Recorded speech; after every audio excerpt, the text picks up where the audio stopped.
I've made over $40,000 with my clothing brand, and this didn't happen overnight for me. I know how it feels to have drops that have flopped, and I also know how it feels to have drops that have sold out in less than 1 hour. In this video, I'm going to be teaching you how to start a clothing brand in 2025. If you want to start a brand and don't know where to start, this video is made just for you. Like I said, I've been through the ups and downs, so I'm going to teach you guys how to start from scratch if you have no knowledge on clothing brands. And I'm also going to teach you guys how to get sales. So make sure you watch the video all the way through, because all throughout the video, I'm going to be dropping free game. It's showtime! So there are over 8 billion people on the planet, and pretty much everybody needs clothes to wear. But you have to know exactly who you're selling to, because if you try to sell to everybody, you're going to end up selling to nobody. So you need to find your brand's niche and target audience. This basically means the type of brand that you want to be and who you want to sell to. Whether you want to be a streetwear brand, luxury brand, fitness, it doesn't really matter. Just figure out what your brand is going to be. Now you need to have a well-defined target audience. Figure out exactly who you're selling to and be as specific as possible. For example, a brand like Nike, their niche is fitness and activewear, and their target demographic is men and women who are active, aged 15 through 45. One thing that may help you when figuring out your target audience is thinking about the things that you would want to buy, because if you yourself actually fit into your target audience, it's going to help you figure out the type of clothing that they would actually buy. For example, my brand is a Christian streetwear brand, and as a Christian who likes streetwear, I basically make clothes that I would buy. Now that you know your brand's niche, you need to come up with a name and logo. Hey, in this step, take your time. Come up with a solid name, because your name is going to end up having a really big effect on your brand's image. Fam, what I want you to understand is that when people shop from your brand, they're not just buying the clothes that you're selling, but they're buying the story that you're telling. So come up with a message and a deeper meaning for your brand. People don't just want to be sold to. People want to invest in the brands for the feeling that they get when they wear the clothing. So the name that you pick should fall right in line with the feeling that you want your customer to have when wearing the clothes. And of course, you can use AI to help you come up with a brand name, but make sure that whatever name you land on is unique and has a nice ring to it, if you get what I'm saying. And when it comes to the logo for your brand, have something that is just clean and distinct. If you actually have experience with graphic design, you can just use Photoshop or Photopea, but otherwise you could also go ahead and hire a freelance designer off of Fiverr or Instagram. And for y'all who don't know what a freelance designer is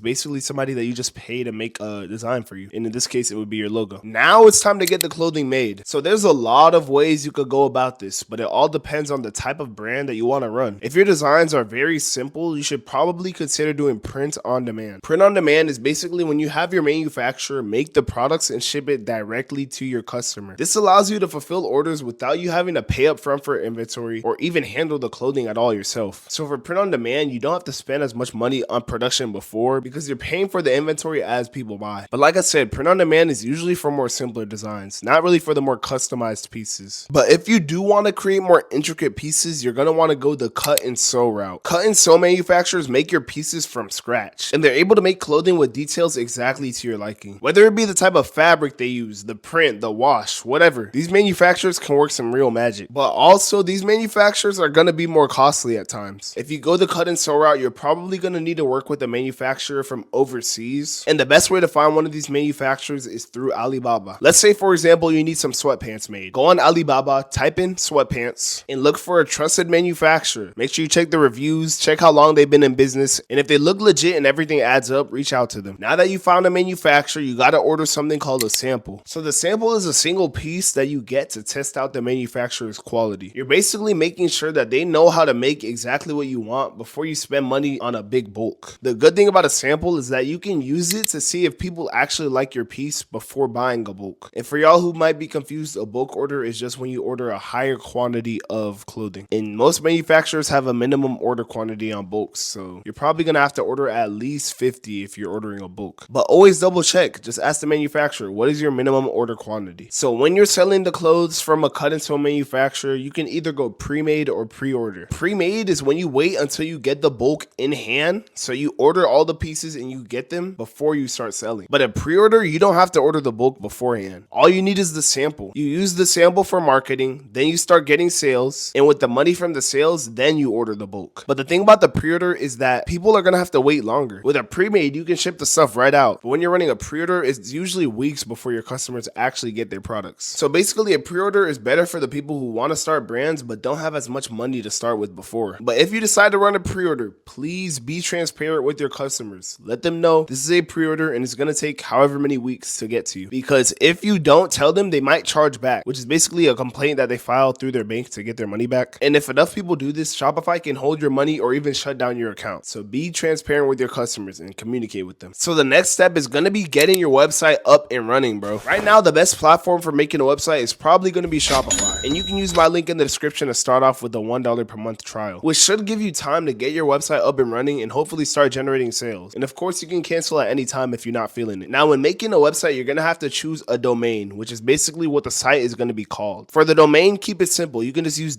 .com, or if that's not available, use .shop or .store. I do have a whole video going into detail on how to set up your website on Shopify, but the main thing is to make it as easy as possible for your customers to purchase. Hey, you do not need all that extra stuff like animations, music, enter screens. All that stuff is actually getting in the way of your customer just trying to purchase. Just use a clean white background and include photos of people wearing the clothing so they know what it looks like on body. Also, be sure to include FAQs on your website, which is frequently asked questions. When people are on your site, any doubts or questions they have could turn them off to shopping entirely. So the FAQs are going to answer any questions they could potentially have. Okay, boom. So at this point, your brand is all set up, but the job is far from finished. Now it's time to start getting these sales. Like I said, I've generated over $40,000 for my clothing brand. So let me teach you what I've learned along the way about marketing your clothing brand. I mentioned this earlier in the video, but your clothing brand is about so much more than just the clothes. Think about the biggest brands like Nike, Adidas, Louis Vuitton, Gucci. These brands have reached a point where customers are willing to pay more money just because of the name or logo associated with the clothing. But how do they do it? How can you reach this point? It's two words, fam. Brand image. Kind of like I said before, your brand is not just about the clothing you sell, but about the lifestyle and story that you convey. So not only should you be making fire clothing, but you should also think about the little details in how you display your brand. Understand the aesthetic that you want to go for with every post. For example, if you're a luxury brand, you shouldn't be taking low quality whack photos in your bedroom. The models you use, the background, everything plays a role in how your brand is perceived. And there's no one right way to do this. It's all about the message and lifestyle that you want to share through your brand. So you need to think long and hard about the message that you're sharing with your brand, because that's going to show you the direction that you need to go towards in terms of the aesthetic and overall aura for your brand. If you want to build an empire with your brand, then this has to be intentional. Study other brands and competitors in your niche. In 2025, you're going to have a lot of competition. So what's going to separate you from all the other brands out there? You should be looking at everything that you put out from your target audience's perspective. You should be asking yourself, how would they perceive it? And this should also be considered when making the actual clothing, because having a good piece makes marketing way easier. So put yourself in your customer's shoes. Be extremely critical of yourself. If you were your customer and you were scrolling and you saw your products in the way that you presented it, would it actually make you stop scrolling? Would you be intrigued by it? Once you start looking at it this way, this is going to help you think of ways to stand out from the competition. I know I said before that billions of people wear clothing, but also think about the fact that there's thousands of clothing brands that are trying to get sales just like you. Do not be scared about the market being oversaturated, but understand that if you're willing to work hard, do the research, and stick with it long enough, you will eventually figure it out. This clothing brand stuff is not just about luck, it's a skill. It may not happen overnight, but if it were easy, then everybody would do it. And along this process, do not obsess over the money, because you're gonna lose money before you start making money. Understand that you cannot take these material things with you when you die. So focus more on serving others and providing value, and eventually the money will come. I highly recommend along this journey and just in life in general to put your faith in Jesus, because it is by faith in Jesus alone that we may be saved and experience eternal life in heaven. So do not be so focused on temporary gain that you neglect how you will spend your eternity. And I say that out of love. Subscribe if you learned anything from this video. If you watched all the way through, I appreciate you so much. 2025, it's time to get consistent and drop some helpful content for y'all. Hey, thank y'all for 2,000 subs, by the way. We continue to grow and y'all continue to show love, and I'm so grateful for it. I love you.